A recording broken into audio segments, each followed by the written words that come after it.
It's been more than 18 months since Eduardo Rodriguez entered a football stadium. But on Thursday, he waited for Argentina's national team for hours. He's a football coach and wanted to see Lionel Messi play. It's been a rough year with lockdown, no football. Football's important because it teaches you discipline, working in a group, humility, and many of the values of life. That's why I want it back. The World Cup qualifying match between Argentina and Bolivia was played at the River Plate Stadium in Buenos Aires. Only 30% of the stadium was allowed to be filled. People lined up for hours to be able to get a ticket.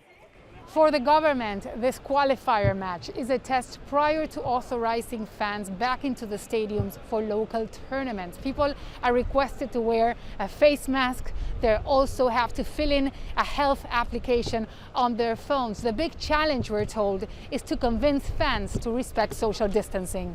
Argentina had imposed strict restrictions as over 100,000 people lost their lives to COVID-19, and millions were infected.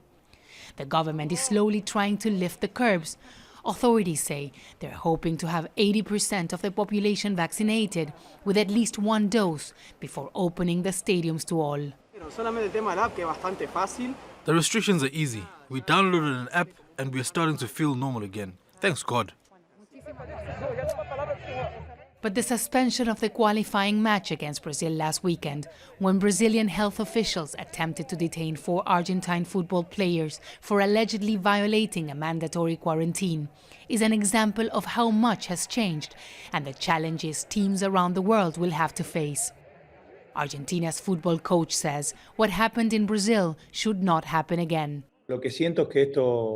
I feel that after this match with Bolivia, we have to rethink a lot of things because what happened cannot happen again, with some teams left without their players, with others that came in, like in our case, and then they had to be returned.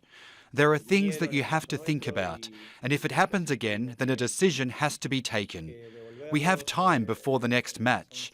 We will meet with coaches and the federation for a solution because it can't happen again. As vaccinations pick up pace, returning to stadiums in countries like Argentina is a major step towards normality. After a year of watching football on TV, most fans were willing to respect all rules for a chance to feel the passion for football once again. Teresa, Al Jazeera, Buenos Aires.